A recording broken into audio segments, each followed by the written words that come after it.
You didn't just want a partner. You wanted an audience. Someone who made you feel important by making themselves invisible. Someone who celebrated your wins while hiding their own. Someone who stayed small so you could feel big. I'm going to tell you something that's going to shatter everything you thought love was supposed to be. And finally show you why you accepted so little. Ready? You didn't shrink because you were weak. You shrunk because you were taught that. Your smallness was the price of being loved. And here's what you don't know yet. You were 7 years old the first time. You learned that taking up space made people uncomfortable. And you've been apologizing for your existence ever since. Stay with me, because what I'm about to show you will rewrite everything you thought you knew about why you stayed so long. It wasn't the abuse that destroyed you. It wasn't the cheating, or the lying, or anything you could point to and call trauma. It was something so much quieter. It was the slow, systematic dimming of everything bright inside you. The way your accomplishments became threats. The way your confidence became arrogance. The way your success became a problem they had to manage. The way your light made them feel inadequate, so they convinced you to turn it down. You didn't just lose yourself, you were trained to lose yourself. And here's what you'll never forget. They didn't do it by force.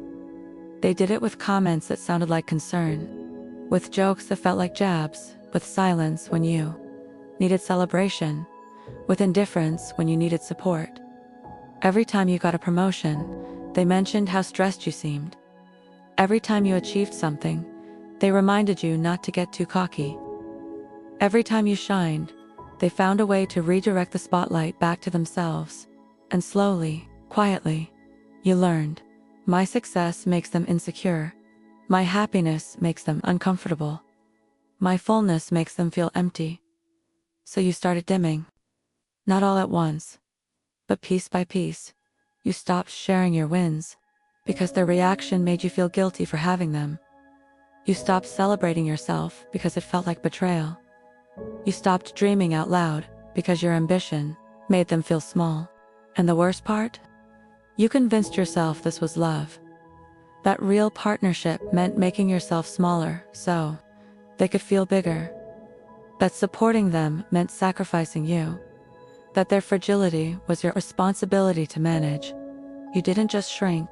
You became a supporting character in your own life. But the real damage wasn't what they did. The real damage was what you did to yourself to keep them comfortable. You downplayed your intelligence in conversations. You hid your ambition to avoid conflict. You made yourself less articulate, less confident, less capable so they wouldn't feel threatened. You apologized for your talents. You minimized your achievements. You turned your light down to a flicker and called it compromise. And every time you did that, you taught yourself something devastating, that your bigness is a flaw, that your fullness is too much, that love requires you to be less. You started second-guessing every instinct, questioning every opinion, softening every edge, shrinking every dream. You stopped raising your hand, stopped speaking up in meetings, stopped posting about your accomplishments, stopped believing you deserved to take up space. You became so good at being small that you forgot you were ever big, and they loved that version of you.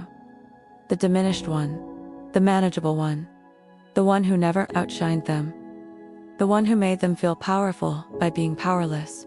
You weren't their partner. You were their ego support. Close your eyes. You're 7 years old again. Can you see it? Can you feel what it felt like the first time someone made you feel like your brightness was a burden? Maybe it was a parent who told you to stop showing off. Maybe it was a teacher who said you were too loud. Maybe it was the first time you learned that being smart, being ambitious, being fully yourself made other people uncomfortable. You learned early that your bigness threatens people, that safety requires smallness, that love is conditional on how little space you take up. So you started shrinking. You became the quiet one, the humble one, the one who never made anyone feel less than. You learned to celebrate others and hide Yourself. You learn to make your accomplishments sound like accidents. You learn to apologize for being good at things, even if it meant your life got smaller. And that's when the truth revealed itself. Not about them, about the wound you've been carrying since you were 7 years old. The wound that made you believe your light is dangerous. The one that whispered, "If I shine too bright, they'll leave. If I'm too much, I'll be alone. Maybe if I just stay small enough, they'll finally feel safe enough to love me."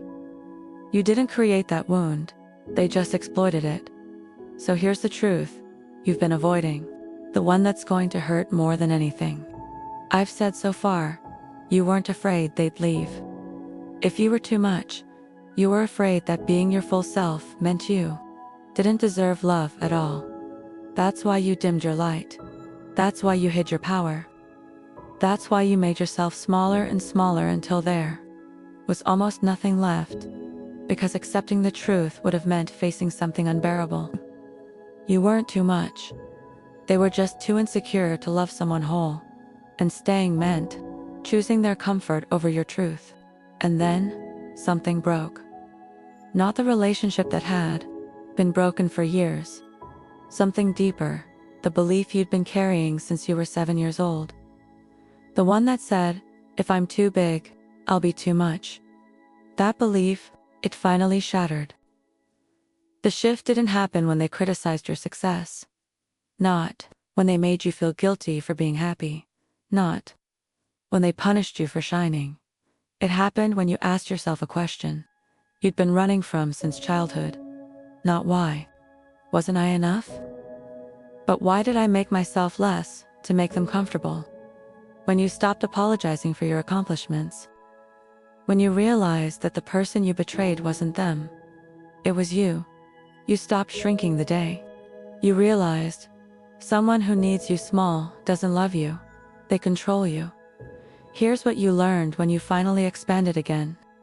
They didn't need a partner, they needed someone beneath them. Someone whose smallness made their mediocrity look like success. Someone whose dimness made their dullness look like light. Someone whose silence made their noise sound like wisdom. You weren't loving them. You were inflating their ego by deflating yourself. And the moment you stopped, the moment you achieved something you couldn't hide, the moment you shined in a way they couldn't diminish, they didn't celebrate you. They punished you with coldness, with criticism, with withdrawal, with passive-aggressive comments disguised as concern. Because your bigness exposed their smallness, and they couldn't handle it. You don't miss them anymore. Not really, because the anger dissolved the moment you realized they didn't love you. They loved the version of you that made them feel superior. Here's what nobody tells you about staying small. It doesn't make people love you more. It makes them respect you less. It doesn't create harmony. It creates resentment, tinju, and contempt in them. It doesn't protect the relationship, it destroys the person. You weren't too much, you were just alive in a relationship that required you to be less. And the moment you stopped accepting that, you realized the relationship was never real. Because love doesn't ask you to shrink. Love gives you room to grow. You're rebuilding now, not into who you were before them, into who you were always meant to be, someone who knows. Your success is not a threat. Your intelligence is not arrogance. Your confidence is not a flaw. And you will never again make yourself smaller to make someone else comfortable. You are reclaiming your voice. You are celebrating your wins without apology. You are taking up space without asking permission. You are refusing to dim your light to protect someone's darkness. And if someone feels threatened by your fullness, you walk. Not with guilt, not with shame, with clarity, because you finally understand. Someone who needs you small to feel big doesn't love you. They use you. So here's the final truth.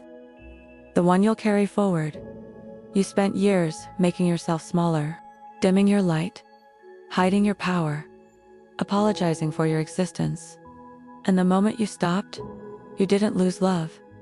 You lost someone who was terrified of your potential. That's not a loss, that's liberation. The relationship you're building now, it won't require you to shrink. It won't punish you for shining. It won't make you choose between love and fullness.